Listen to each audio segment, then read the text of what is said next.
itu kita lagi bahas tentang Al-An'am satu lembar sebelumnya. Pembahasan tentang Al-An'am di satu lembar sebelumnya. Di antaranya mereka kemarin mengatakan haram bagi kami. Ini orang-orang musyrik yang mengatakan. Orang-orang musyrik berkata haram bagi kami apa yang dikandung dalam perut hewan ternak, mau itu unta ataukah kambing. Lalu disuruh membuktikan kalau kamu termasuk orang-orang yang benar. Ini yang haram yang mana nih? Jantan atau yang betina, atau yang ada dalam kandungan saja, atau dua jantan atau dua betina, atau yang mana yang haram? Tunjukkan kepada kami jika kamu termasuk orang-orang yang benar. Bingung mereka jemaah. Makanya ayat 143 tadi, 144 berikutnya, dua pasang lagi adalah sepasang unta dan sepasang sapi. Katakanlah apakah yang dia haramkan dua jantan atau dua betina, atau yang ada dalam kandungan keduanya betina? Apakah kamu menjadikan saksi ketika Allah menetapkan ini bagimu? Dan siapakah yang lebih zalim daripada orang-orang yang mengada-adakan kebohongan terhadap Allah untuk menyesatkan orang lain tanpa ilmu? Sesungguhnya Allah tidak akan memberi petunjuk kepada orang-orang yang zalim. Nah, faman azlamu mimman iftara 'ala Allahi kadhiba. Siapa yang lebih zalim daripada orang yang menyesatkan orang lain dari jalan Allah gara-gara kebohongan yang mereka ada-adakan? Bohong termasuk seseorang yang membohongi dirinya sendiri dengan mengatakan ini bukan hukum Allah. Orang yang sengaja membohongi dirinya sendiri lalu kemudian dia bermain-main mencari pembenaran menurut dirinya sendiri, bukan pembenaran menurutnya Allah. Hingga pada akhirnya dia membohongi dirinya sendiri, dia berbuat keliru, jadi buat keliru juga sama orang lain. Faman azlam, siapa yang lebih zalim, mimman iftara, daripada orang-orang yang mengada-adakan alallahi, atas Allah atau kepada Allah, kadziba, kebohongan. Bohong tapi bawa-bawa nama Allah, itu gak pernah sama hadirin. Bohong bawa nama Allah gak pernah sama dengan berbohong membawa nama selain Allah. Itu gak pernah sama. Kalau berbohong membawa nama manusia memang tetap buruk, kurang elegan, kurang etis. Tapi lebih ringan dosanya daripada dia berbohong bawa-bawa namanya Allah. Kalau bohong bawa namanya Allah tuh berat, bukan main. Mimman iftara 'ala Allahi kadhiba, dia bohong tapi bawa namanya Allah. Contoh, ada orang kok bilang demi Allah, berarti dia udah bawa-bawa namanya Allah. Setelah dia bilang demi Allahnya, dia bohong dengan kalimat berikutnya, apapun kalimatnya. Misalkan dia bilang demi Allah, saya tuh udah makan loh, padahal hal yang sepele, yang ringan. Ketika ditanya, udah makan belum? Ya niatnya baik jemaah, supaya gak memberatkan tamu, supaya gak ngebut-ngebuti tamu lah istilahnya. Tapi kalau dia berbohong dan dia bawa-bawa nama Allah, ini yang berat nih. Kalau dia hanya, udah makan? Udah, tadi pagi udah makan. Ya kan pagi, sekarang siang, ayo makan. Nggak apa-apa, tapi nggak usah bawa nama Allah. Tapi kalau bawa nama Allah, beratnya di situ, berbohong atas namanya Allah. Udah sholat belum? Demi Allah udah sholat, padahal belum. Ini yang PR. Tadi ngelihat, iya demi Allah saya ngelihat tadi di pasar tuh begini dan begitu. Jangan bawa nama Allah untuk perkara-perkara yang penting.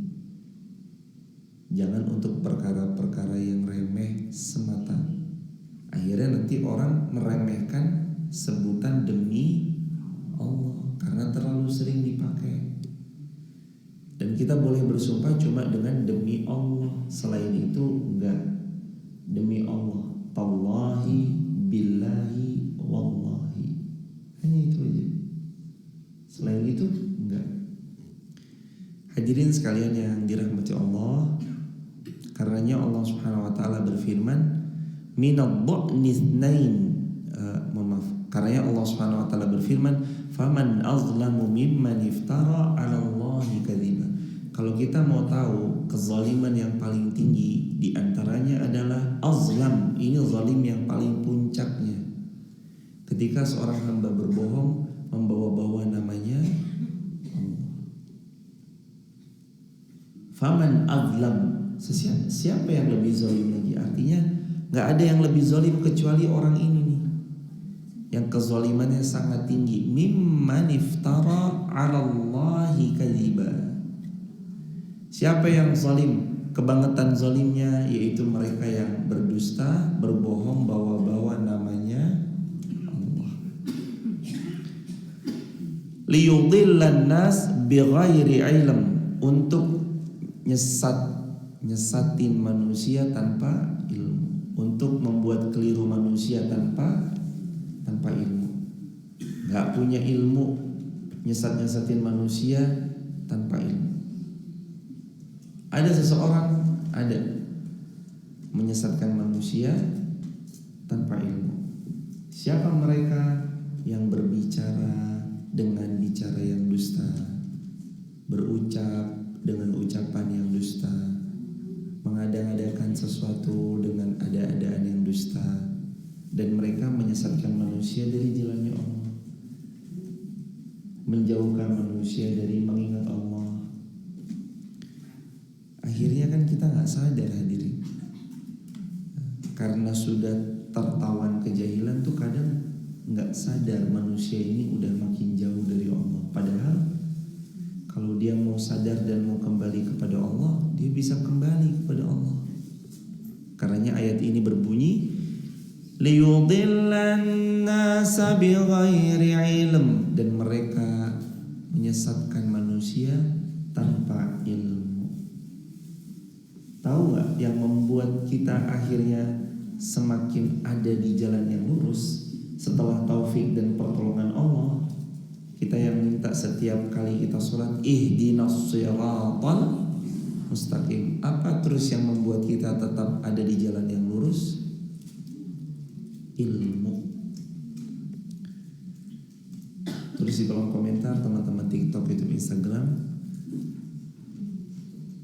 Satu hal yang membuat kita tetap berada di atas jalan Allah setelah kita ditolong Allah oleh taufiknya, berikutnya maka adalah ilmu. Ilmu itu pembeda. Ilmu itu peninggi derajat. Ilmu itu yang memuliakan.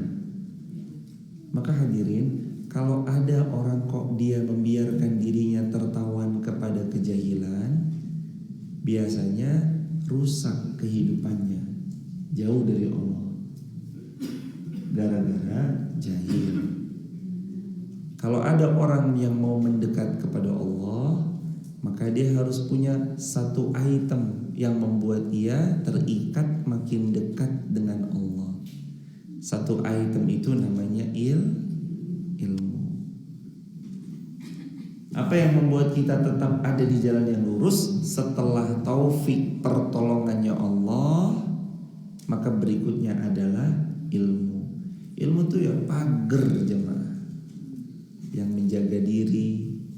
Ilmu itu perisai yang membuat kita gak mudah diserang oleh musuh-musuh Allah.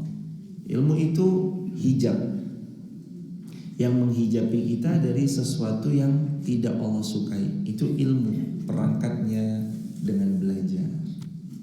Nah, gini pagi-pagi gini nih, live streaming dari rumah, ngaji di masjid. Untuk apa sih?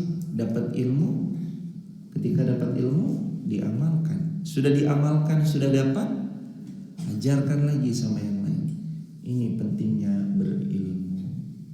Karenanya hadirin, jamaah sekalian yang dimuliakan oleh Allah Subhanahu wa taala, ketika Allah Subhanahu wa taala berfirman, liyudillan nasa bighairi ilm, maka manusia itu berbuat keliru sebab karena bighairi ilm, tidak punya ilmu.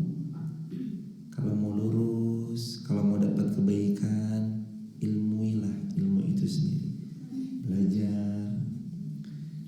Bahkan Sayyidina Ali bin Abi Thalib pernah mengatakan, kalau aku boleh menghilangkan sesuatu atau membinasakan sesuatu, maka yang aku binasakan adalah kejahilan, kebodohan. Kenapa? Karena saking bahayanya kebodohan itu, hadirin. Sampai-sampai Sayyidina Ali bin Abi Thalib mengatakan, kalau aku boleh membinasakan sesuatu, maka yang aku binasakan terlebih dahulu adalah kebodohan, kejahilan. Dan Imam Syafi'i juga pernah mengatakan, tidak ada yang lebih parah, tidak ada yang lebih mengkhawatirkan lagi menyedihkan dibanding orang yang sudah senja tapi tidak memiliki ilmu agama. Diulangi kalimatnya, ditulis di kolom komentar. Tidak ada yang lebih menyedihkan dibanding orang yang sudah senja usianya tapi tidak faham agama. Khawatir sekali Imam Syafi'i kalau kita udah senja usianya tapi kita belum paham agama. Makin senja harus makin paham. Makin senja usia kita harus makin dekat sama Allah. Makin senja usia kita harus makin taat kepada baginda Rasulullah Muhammad sallallahu alaihi wasallam. Makin senja makin taat. Makin senja makin jauh dari maksiat. Gimana caranya supaya kita jauh dari maksiat, lebih dekat kepada taat? Alasannya setelah pertolongan Allah, ilmu. Setelah iman, ilmu. Punya ilmu. Hadirin tuh kalau misalkan bisa rutinlah jemaah sama siapapun. Ngaji itu kan sama siapapun, hadirin. Hadirin mampunya ngajinya misalkan pekanan, silakan. Tapi kalau bisa mampu rutin, silakan. Satu-satunya alasan yang membuat manusia sering keliru dalam fikir, amal, perbuatan, hingga nanti merembet pada kekeliruan besar lainnya, berbuat syirik, berbuat dosa, karena mereka nggak punya ilmunya. Kadang udah pun tahu ilmunya tapi tetap dilakukan, namanya fasik. Udah tahu tetap dilakukan, itu namanya fasik. Tapi kan minimal kalau kita punya ilmunya, kita tahu yang mana boleh, mana nggak boleh, mana tauhid, mana syirik, mana iman, mana kufur. Maka punya ilmu. Ilmu itu penjaga, penerang, pengayom ilmu. Inna Allah la yahdil qawmal zalimin. Dan Allah tidak akan pernah memberi petunjuk kepada orang-orang zalim. Pokok kalau orang itu sampai zalim, Allah tuh gak mau ngasih petunjuk pasti.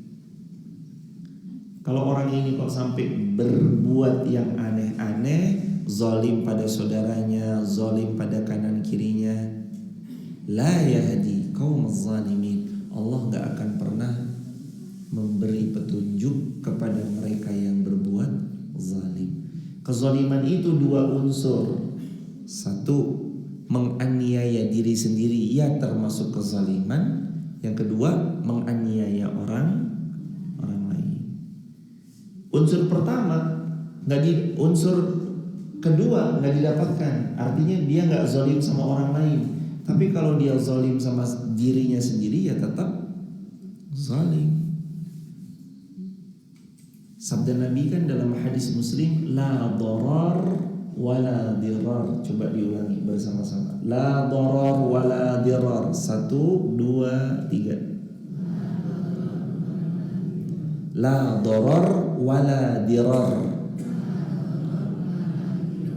La darar wala dirar. Coba diulangi. 1, 2, 3. Lagi.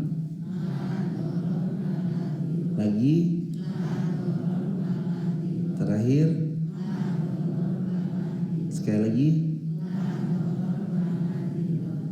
La darar wala dirar. Jangan membahayakan diri sendiri, wala dirar. Jangan juga membahayakan orang.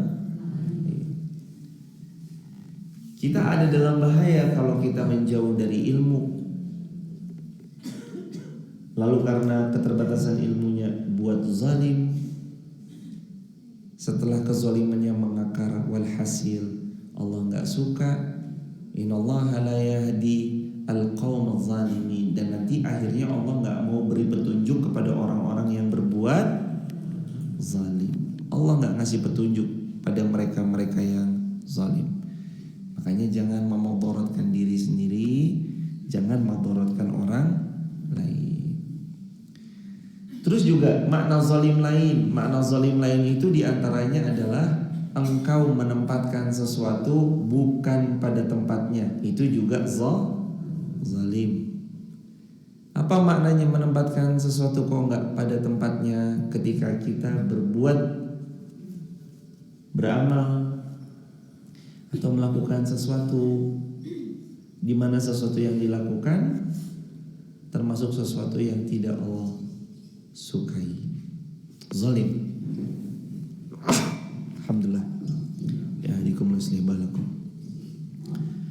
Ayat berikutnya hadirin.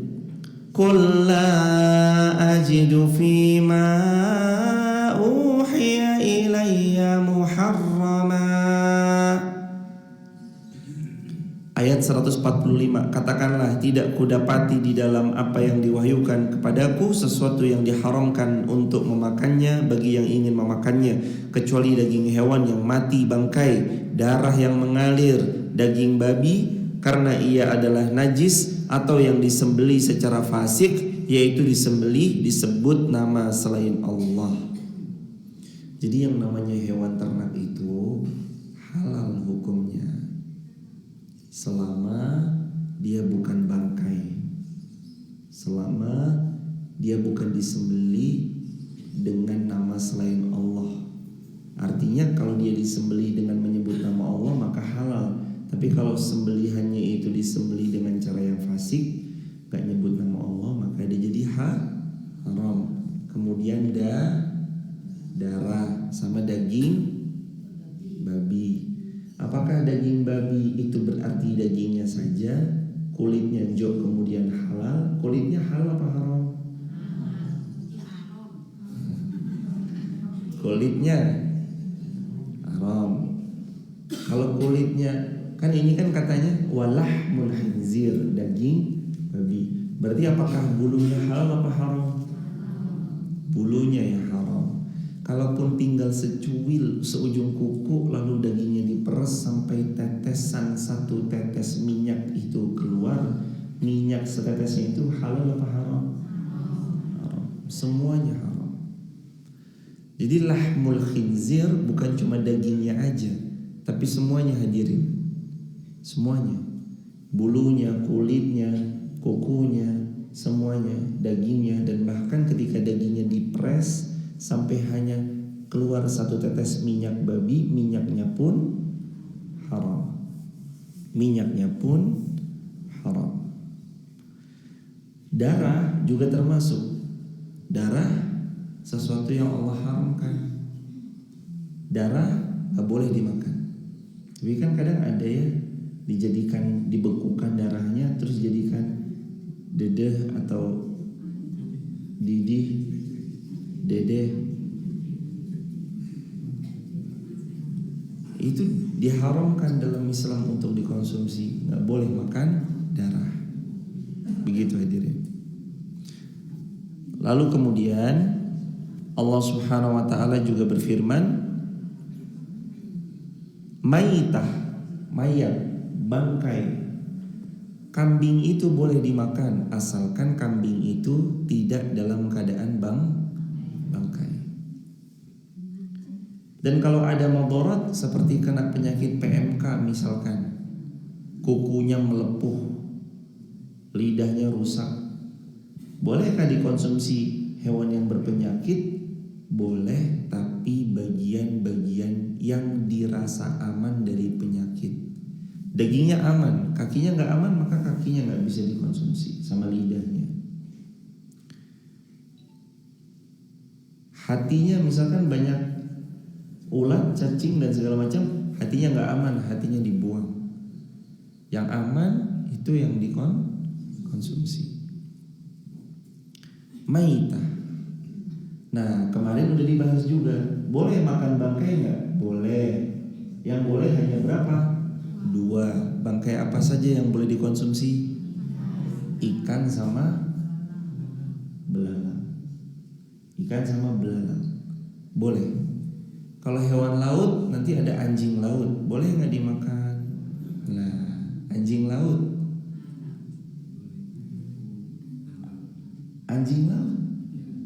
sesuatu yang bertaring, ada taringnya, atau hewan buas, itu masuk dalam kategori sesuatu yang dilarang untuk dimakan. Nanti ada masuk kategori lagi hadirin.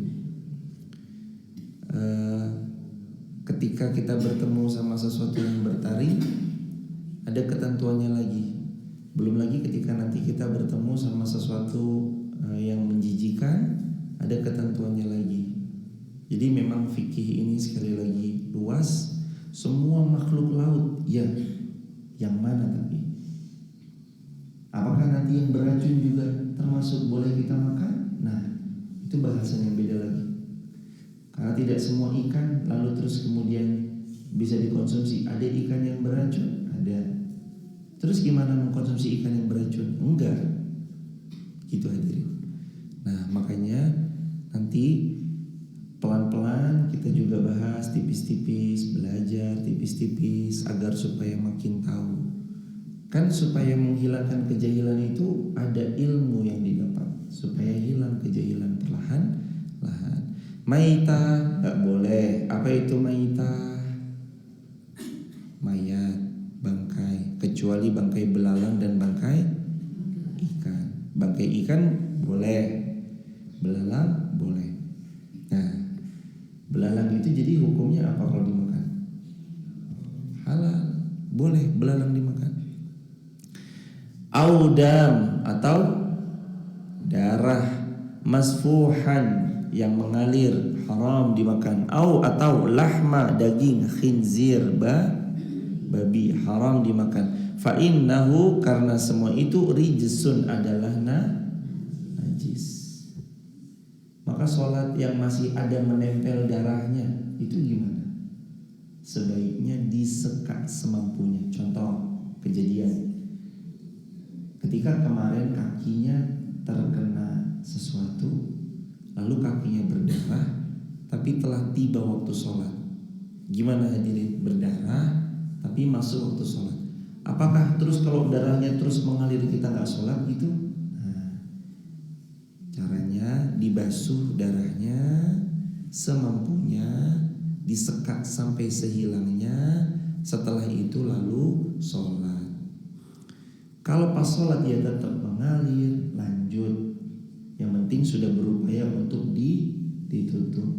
Karena syarat bolehnya tidak sholat cuma 2. 1 haid, 2 nifas. Nah kalau pas lagi sholat tiba-tiba terus kemudian musuh menyerang, lagi sholat kok tiba-tiba seret kena bagian lengan sebelah kiri daripada sayatan pedang terus berdarah, lanjut sholat atau boleh menyelamatkan diri? Boleh dia menyelamatkan diri. Terus sholatnya gimana? Allah sudah benar-benar tahu tentang beliau yang sudah menunaikan sholat. Berapa rakaat kurangnya? Boleh nggak dilanjutkan lagi? Diulang boleh, dilanjutkan lagi boleh. Dalam hal-hal genting seperti ini dijamak juga boleh nggak? Boleh dijamak. Ketika genting. Begitu hadirin jamaah yang dirahmati Allah Subhanahu Wa Taala. Au fisqan uhilla li ghairillahi bih, atau hewan yang disembelih li ghairillahi bih, selain menyebut namanya Allah. Sembelih untuk apa? Sembelih untuk sesembahan selain Allah, pohon untuk selain Allah, itu juga termasuk haramun, tidak layak untuk dimakan, nggak boleh. Gimana hukum? Nanti kan merambat di zaman. Lah kalau saya nggak tahu dia nyembelihnya bismillah atau enggak, tapi setahu saya ini makanannya zatnya halal, ayam yang dikasih, tapi dikasih setelah acara perayaan agamanya orang lain. Apa yang saya lakukan? Harusnya sebaiknya dikasih sama yang lain saja. Kalau kita sudah punya ilmunya, kita menghindari makanan-makanan yang diperuntukkan untuk selain Allah. Apalagi untuk acara-acara yang jelas itu perayaan agamanya orang lain, maka nggak dimakan. Nah kalau diterima terus kasih lagi sama orang lain silahkan, tapi kita setelah punya ilmunya kita nggak makan. Pertanyaannya kan kalau ada perayaan agama dia, sekarang kalau nggak lagi perayaan tapi ya beliau tuh memang dagang, gimana? Boleh ditanya nggak sama pihak dapurnya belinya di mana dan segala macamnya? Boleh. Kalau dapurnya susah diakses, terus boleh nggak kita makan di restoran cepat saji yang kita nggak tahu nih makanannya ini disembelih dengan cara yang halal, nyebut nama Allah atau tidak? Gimana caranya?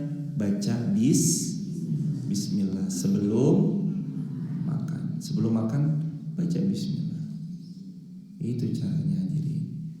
Jadi kalau kita kok mau makan di tempat yang kita rasa ragu-ragu, baca bismillah. Bismillah. Begitu aja. Kalau sudah ragu-ragu itu sih sebenarnya ada hadis Nabi ya hadirin.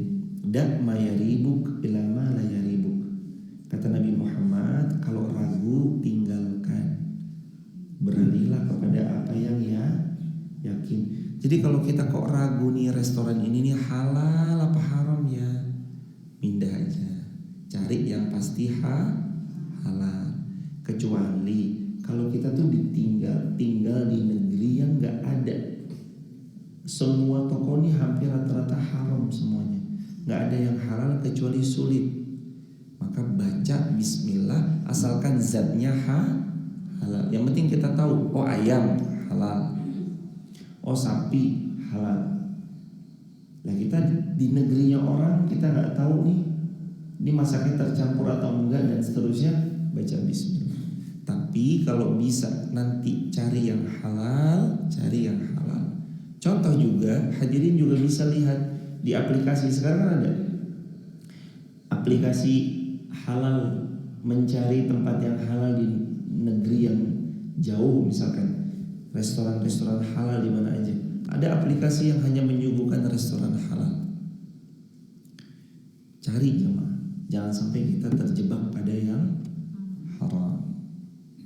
Dan ini ya, yang halal lebih menenangkan. Yang halal lebih apa? Menenangkan, bukan menyenangkan. Menenangkan. Kalau orang makan halal, tenang hatinya, tenang jiwanya. Tulis di kolom komentar, yang halal menenangkan. Hati itu tentram kalau makan yang halal. Ini halal tuh bukan perkara cuma zatnya saja hadirin, tapi semuanya. Caranya halal, prosesnya halal, belinya dari uang halal. Mangga halal haram. Buah mangga halal apa haram? Halal. Tapi ternyata yang kita ambil mangganya boleh mencuri dari pohonnya orang lain, makanya tenang apa enggak tenang? Karena ini mangga curian. Makan sambil lihat-lihat, ada nggak ya? Nggak tenang hadirin. Jangan sekali-kali memasukkan ke dalam perut makanan yang haram, atau diperoleh dengan cara yang haram, atau diproses dengan proses yang haram. Jangan. Hidup nggak tenang, hidup gelisah, hidup banyak gemuruhnya nanti. Kata Nabi SAW, Nabi bersabda SAW, siapa yang memasukkan ke dalam perutnya makanan-makanan yang haram, fannaru aula bihi, maka neraka lebih berhak untuk menyantap daging yang tumbuh dari makanan-makanan yang haram. Jangan hadirin, pokoknya makanan yang halal-halal saja. Suami, kita nih bebannya berat. Kita para suami, teman-teman yang di rumah para suami, pastikan yang terhidang di meja makan rumah tangga kita adalah makanan yang dicari oleh kita dengan cara yang halal, yang didapat oleh kita dengan cara mendapatkan yang halal. Pastikan harus dengan cara yang halal. Jangan sampai kita hidangkan di meja makan rumah kita nih makanan-makanan yang haram. Anak kita mengkonsumsi yang haram, istri kita yang haram, nanti efeknya ada. Orang kalau sering-sering makanan-makanan yang haram, disupport dari, atau mungkin nggak haram tapi disupport dari pendanaan-pendanaannya. Mohon maaf.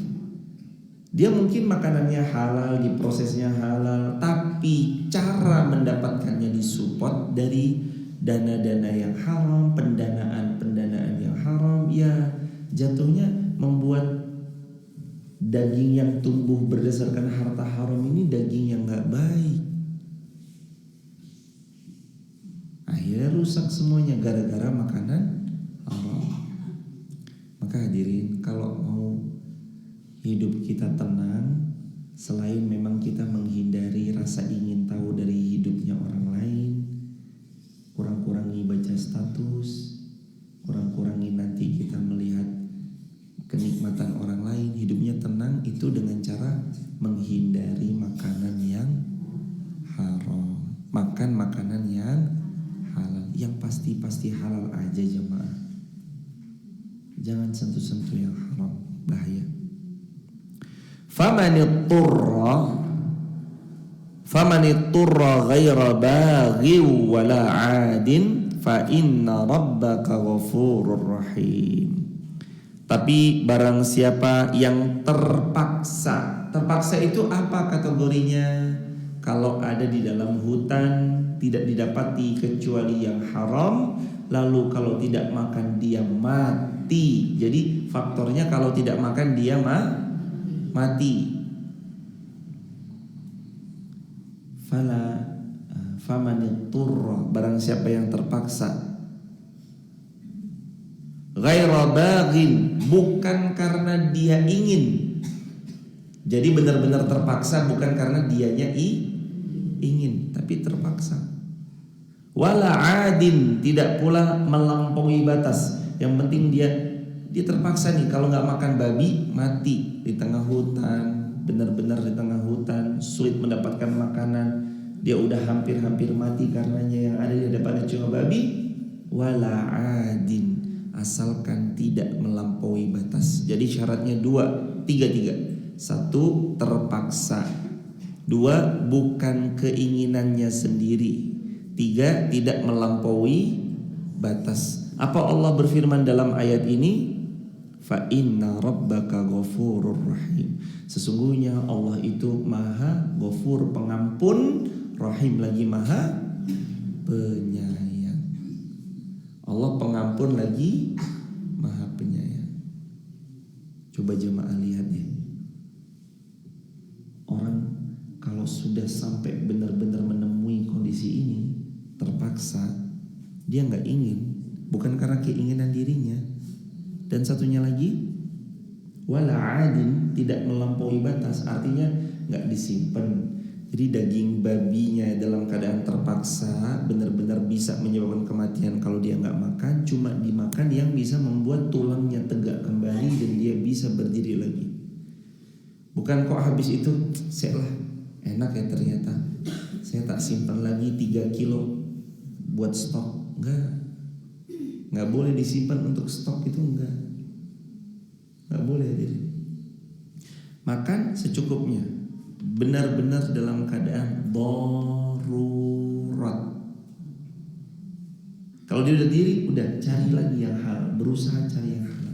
Tapi ya insya Allah lebih banyak halalnya ya jemaah daripada yang haram, lebih banyak halal daripada yang haram.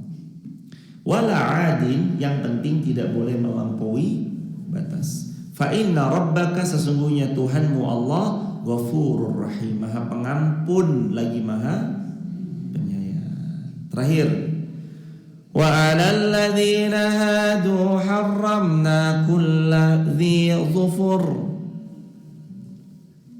Wa 'alal ladzina, dan kepada orang-orang Yahudi, hadu yakni orang-orang Yahud, haramna kami mengharamkan kulla setiap dzi dhufur, hewan yang berkuku tajam, wa minal baqarah, dari sapi-sapi, wal ghanam, dan domba-domba, haramna alaihim syuhumahuma, diharamkan atas mereka lemaknya, illa ma hamalat zuhuruhuma, kecuali yang melekat di punggungnya, awil hawaya, dan atas apa yang ada dalam perutnya, au makhtalata bi'azm, atau yang dengan tulang bercampur. Dzalika jazainahum, yang demikian itu kami hukum mereka, bibaghihim, karena kedurhakaan mereka. Wa inna lasadiqun, dan sungguh kami benar-benar maha benar. Untuk mereka yang melampaui batas, haram lemaknya. Ya tapi kalau untuk kita mah ya halal. Untuk kita halal. Ceker ayam ada kukunya, halal haram? Halal untuk kita. Tapi untuk mereka-mereka yang zalim, karena mereka melampaui batas, Allah haramkan atas mereka. Gara-gara apa? Dzalika jazainahum bibaghihim. Ini sebagai jazainahum, kami balas mereka atas perbuatan mereka, bibaghihim, yang durhaka, melampaui batas. Makanya dibalas. Ya udahlah kamu ribet toh, ya. Nah, tak ribetin aja sekalian. Orang-orang musyrik, orang-orang yang zalim itu kan dia ngeribetin dirinya sendiri, betul? Akhirnya Allah ribetin aja hidupnya dia. Nah makanya rumus nih jemaah, yang tenang ada Allah, jangan khawatir, jangan meribet-ribetkan sesuatu. Nanti kitanya ribet sendiri. Tulis di kolom komentar, jadiin status. Jangan meribet-ribetkan sesuatu, nanti kita ribet sendiri.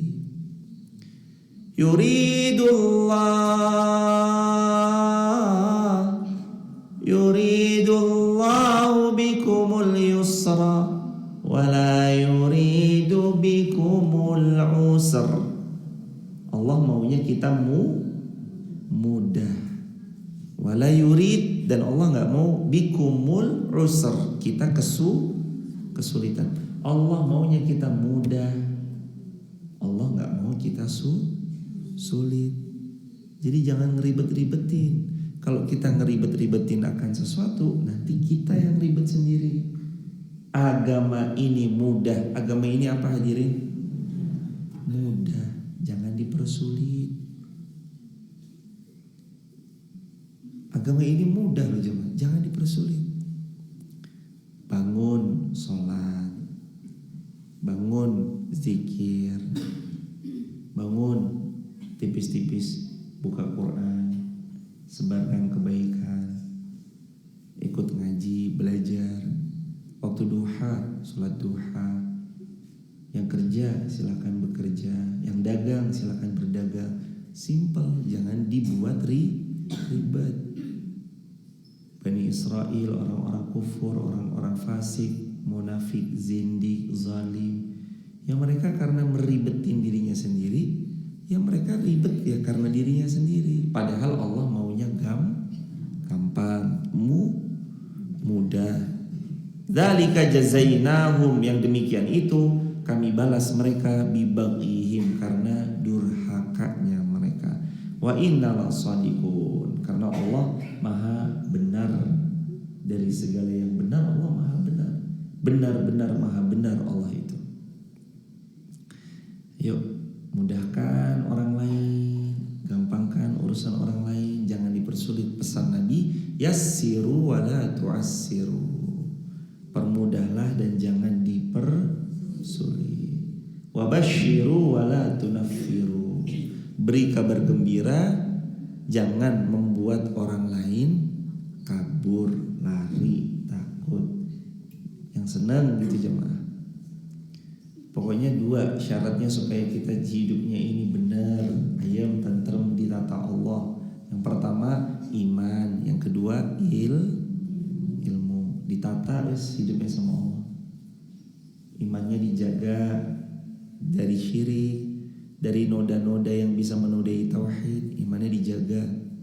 Nanti berikutnya ilmunya ditata, imannya dijaga, ilmunya ditata. Hidup kita ditata Allah. Waktu-waktunya bangun-bangun, waktunya beramal-beramal, waktunya ibadah-ibadah, waktunya kerja-kerja. Barokah pasti hidup kita, insya Allah. Jangan meribet-ribetkan diri sendiri, karena nanti kalau kita meribet-ribetkan diri sendiri, yang ribet ya kita sendiri. Jangan ribet-ribetin. Ambil simpelnya aja. Ambil yang gampang. Ambil yang mudah. Ad-dinu yusrun. Agama ini mudah, maka ambil yang mudah. Begitu hadirin. Baik, sampai sini dulu jamaah. Dan kemarin pertanyaan Mas Edi sudah dijawab oleh Ustaz Ferry Septianto. Beliau alumni Universitas Islam Madinah, hafiz Quran plus memiliki beberapa sanad hadis, dan beliau menjawab bahwa apakah kalau kita mendonorkan darah kita termasuk ada hubungan sepersusuan atau saudara dan segala macamnya. Jawabannya tidak. Dan seperti itu yang didapati dari banyak kitab-kitab klasik dari para ulama. Untuk yang mendonorkan darahnya tidak termasuk menjadi bagian mungkin sedarah dalam arti seperti sepersusuan itu, enggak. Kalau sepersusuan iya, menjadi mahram, menjadi dilarang untuk menikah. Tapi kalau saudara tidak. Artinya kita mendonorkan darah pada orang itu tidak termasuk mahram. Begitu ya hadirin. Allahu a'lam bishawab. Barakallahu fikum. Ada yang mau bertanya? Waktu dan tempat untuk bertanya dipersilakan. Jazakumullah. Silakan Pak. Mas Madan. Waalaikumsalam warahmatullahi wabarakatuh.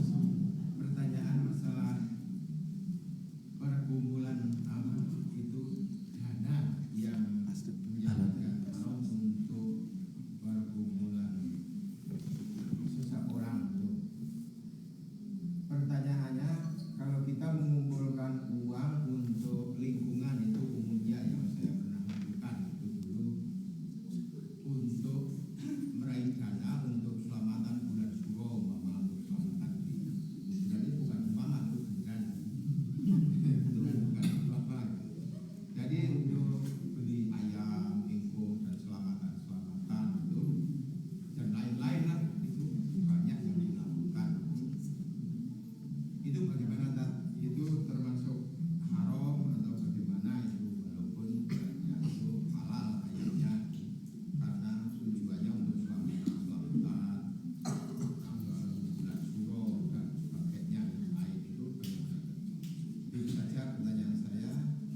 Assalamualaikum warahmatullahi wabarakatuh. Waalaikumsalam. Sesuatu zatnya halal, disembelih mengucap nama Allah dan diperuntukkan memang untuk Allah, didapat dengan cara yang halal, maka halal. Tapi kalau didapat halal, zatnya halal, tapi disembelihnya untuk selain Allah, maka kembali lagi ke dalam ayat Al-Quran, surah Al-An'am ayat 145, uhilla li ghairillahi bihi, atau yang disembelih untuk selain Allah jatuhnya haram, gak boleh untuk dimakan. Kita ikut berpartisipasi dalam kebaikan, boleh. Tapi kalau dirasa sesuatu yang diadakan atau diselenggarakan adalah dekat dengan sesuatu yang gak Allah suka, maka gak diperkenankan. Begitu hadirin. Sekali lagi, sangat penting sekali memang punya lingkungan yang ngerti dan faham akan agama. Dan semoga Allah mengkaruniai kita lingkungan yang ngerti dan faham akan agama. Karena saking pentingnya punya circle, lingkungan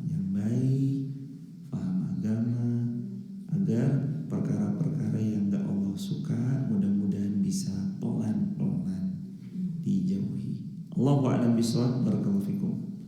Begitu jawabannya ada. Semoga Allah memudahkan segala urusan. Ada lagi soal dari ibu-ibu dulu? Silakan hadirin. Ada? Ada pertanyaan? Kalau nggak ada, fadhol dari. Fadhol Mas, silakan Mas. Boleh. Assalamualaikum warahmatullahi wabarakatuh. Waalaikumsalam warahmatullahi wabarakatuh. Semoga Ustaz Irfan sama sekalian serta seluruh kaum muslimin selalu diberi Allah Subhanahu wa taala. Amin ya rabbal alamin. Satu pertanyaan, bagaimana hukumnya ketika sekarang misalkan contohnya ada hukum-hukum yang ditetapkan oleh sekelompok orang, seperti misalkan waktu kami kecil itu ayam itu bebas berkeliaran dan boleh dan tidak pernah dilarang. Dan sekarang ada aturan di mana ayam sudah tidak boleh seperti dulu lagi. Itu penetapan hukum seperti itu seperti apa? Terima kasih. Jazakumullah khairan jazak. Semoga Allah memuliakan Mas Edi surah besar dan seluruh kaum muslimin dimanapun berada. Amin ya rabbal alamin. Tentang penetapan hukum yang manusia tetapkan, dulu ayam bebas berkeliaran, sekarang ayam harus benar-benar dijaga. Itu bagaimana? Kesepakatan dari kemaslahatan bersama, manusia yang menentukan, maka tetap boleh, dan mematuhinya pun kalau memang sudah jadi kesepakatan bersama adalah keharusan. Hukum Bang Jo, merah, kuning, hijau. Tujuannya untuk menjaga kemaslahatan agar tidak banyaknya terjadi tabrakan. Maka boleh, halal, bahkan harus dipatuhi. Hukum ayam. Nah, ayam bebas berkeliaran, tapi sekarang wajib dikandangin. Kalau ketahuan keliaran, bebas disate oleh yang mendapatkan. Sebenarnya baik kok maksudnya. Maksudnya itu ayamnya kalau bisa dikandangin, dirawat, jangan sampai nanti buang kotoran nggak genah-genah. Itu bagus. Cuman ada kalimat berikutnya, kalau ayamnya keliaran boleh disate. Itulah yang jadi PR jemaah. Ayam yang keliaran boleh diambil sembarangan, yang jadi PR di situ aja. Ala kulli hal, kalau sekarang kita tahu emang peraturan yang begitu kepada pemilik ayam, ya sebaiknya memang dirawat ayamnya, beri kandang yang baik, jangan sampai berkeliaran. Karena kan mungkin peraturan itu dibuat karena keresahan.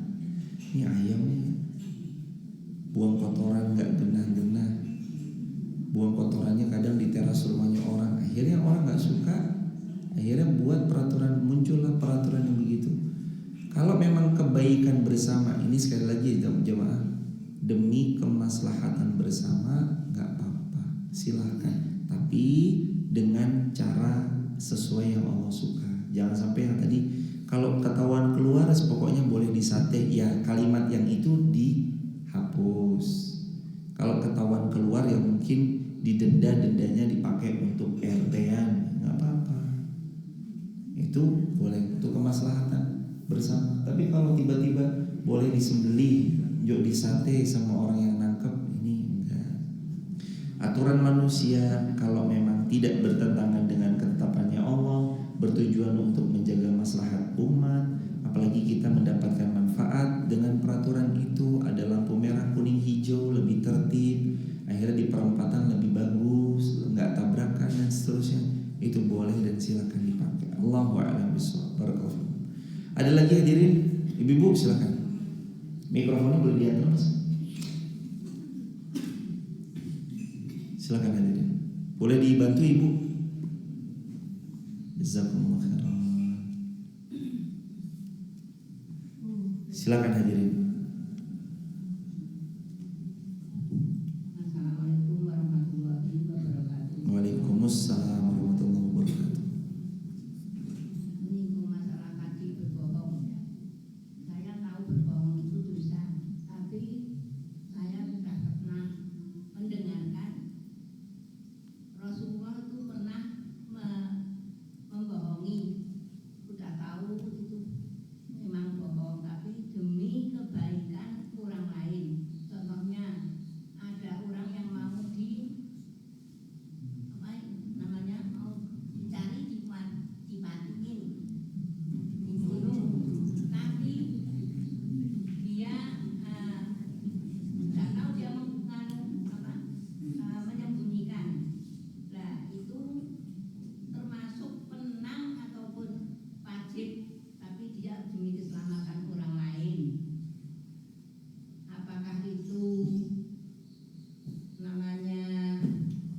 dosa ataupun tidak?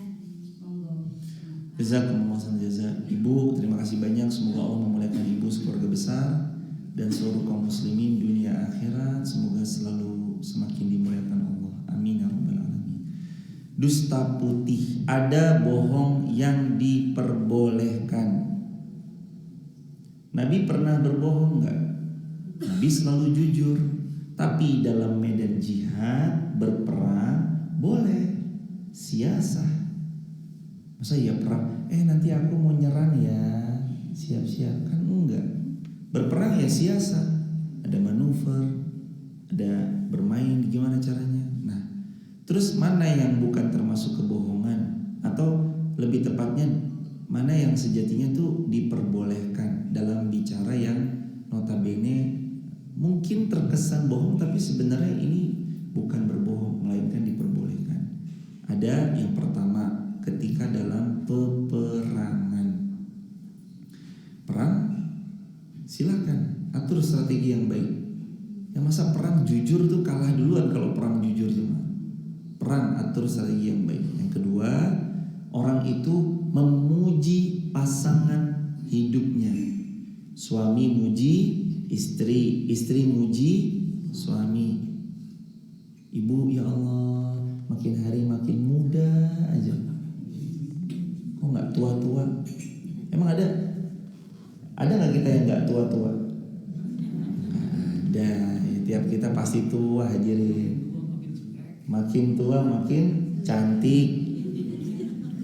Itu kan kalimat yang sebenarnya berlawanan sama fakta di lapangan, tapi diperbolehkan. Bercanda yang bahkan berpahala, bercanda sama pasangan. Terus satu lagi, menjaga nyawanya orang lain, tentu dengan syarat dia bisa dengan kalimat. Contoh misalnya begini, ada orang mau dihilangin nyawanya. Ketika mau dihilangin nyawanya, dia lewat depan kita. Ada orang ngejar nih jamaah, kita duduk nih.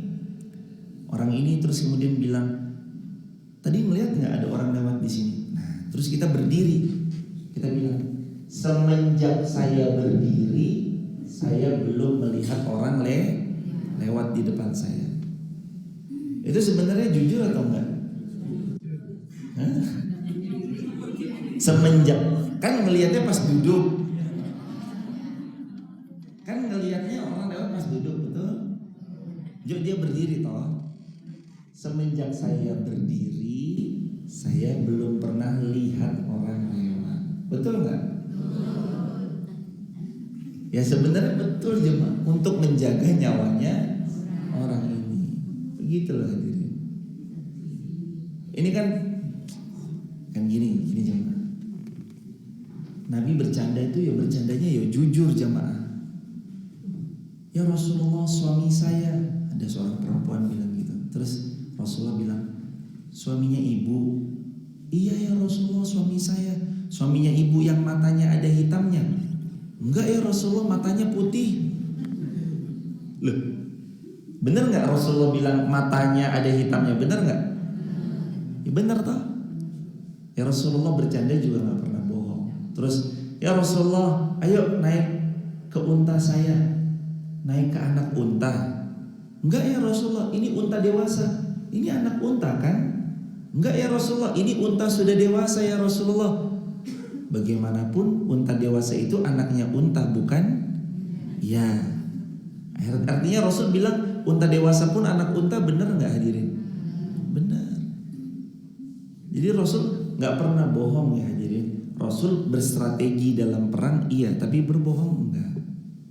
Bercandanya aja bercanda penuh kejujuran. Seorang nenek-nenek datang, itu hadis sahih itu.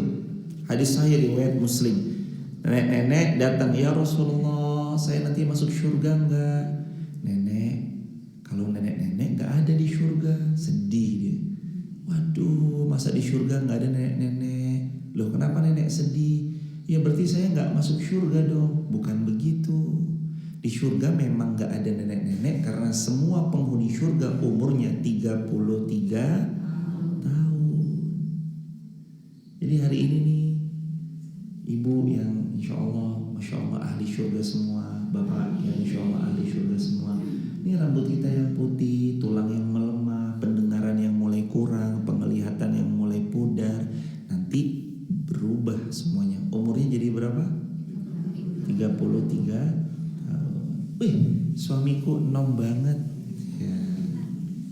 istrinya jadi muda, suaminya jadi muda, muda semua. Karena memang di surga nggak ada yang tua, semuanya 33 tahun. Kata Rasulullah, tinggi penghuni surga yang laki-laki seperti bapaknya Adam alaihis salam 60 siku ke langit, dan tingginya perempuan seperti ibundanya Hawa alaihis salam 40 siku ke langit. Jadi tingginya Adam sekitar 60 siku yang laki-laki, yang perempuan tingginya 40 siku ke langit. Besok tinggi-tinggi semua. Umurnya berapa tahun kata Nabi?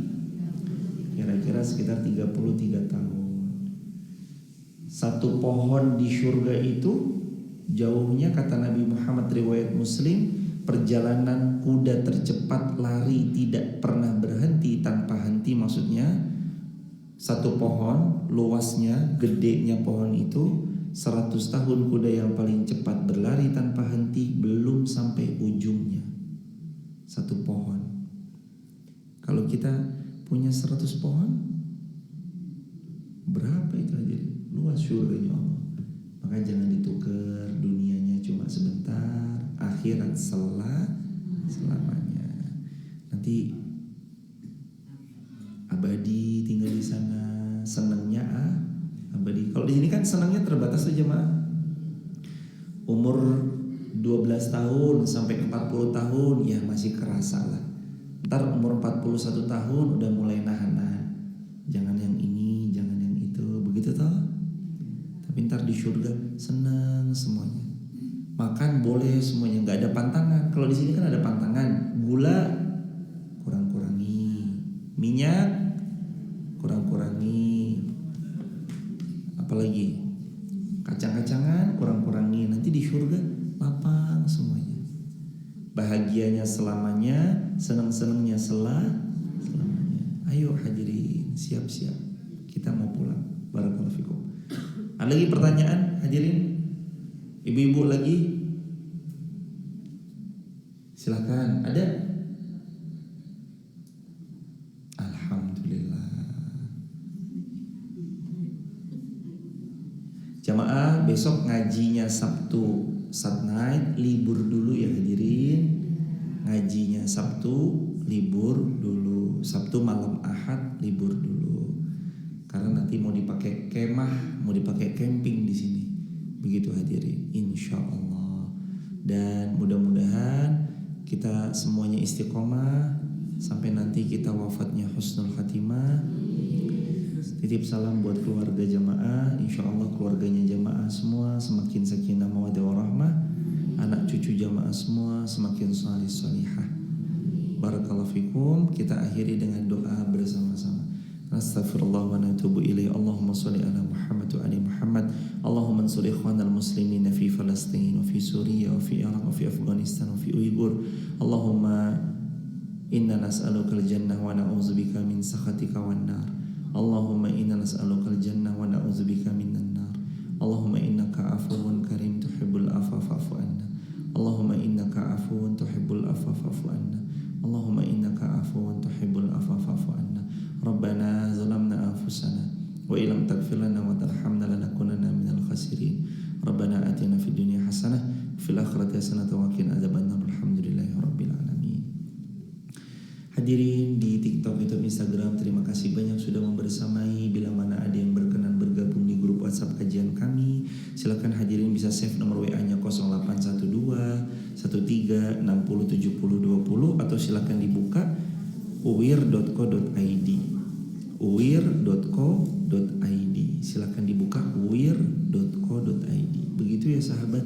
Semoga Allah memudahkan segala urusan. Dan hari Jumat ini hari yang mulia. Bila mana juga di hari mulia ini sahabat ada yang mau ikut membangun masjid, membangun peradaban, membangun segala kebaikan yang insya Allah jadi jariyah, menyebarluaskan ilmu dan seterusnya, sahabat juga bisa bersama lewat Bank Muamalat 5090018044 atas nama Masjid Muhammad Al-Fatih.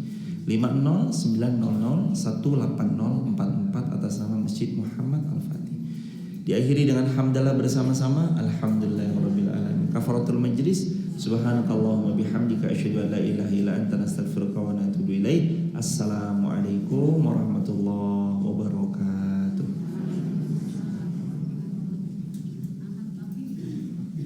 Ahad pagi libur juga ya jamaah. Ahad paginya libur, Sabtu Satnaiknya libur. Karena besok ada. Yang Ahad subuh syuruknya libur dulu. Senin ketemu lagi. Begitu hadirin. Jadi yang libur Ahad subuh syuruk sama Sabtu malam Ahad. Kalau besok masih ada, masih besok subuh masih ada. Barakallahu fikum. Sama nanti sore jamaah, kalau bisa monggo datang ya jamaah. Kita kedatangan tamu majelis taklim mutif dari Bandung sekitar 100 sekian orangan. Nanti insya Allah beliau mau datang ke sini sore pada jam mungkin pada asar ya. Pada asar. Begitu ya hadirin. Majelis taklim mutif dari Bandung nanti mau silaturahmi ke sini. Ayo kita sambut pada asar hari ini insya Allah. Subhanakallah bihamdika la ilaha illa anta astaghfiruka wa atubu ilaik. Assalamualaikum warahmatullahi wabarakatuh. Barakallahu fikum teman-teman, sehat-sehat semua.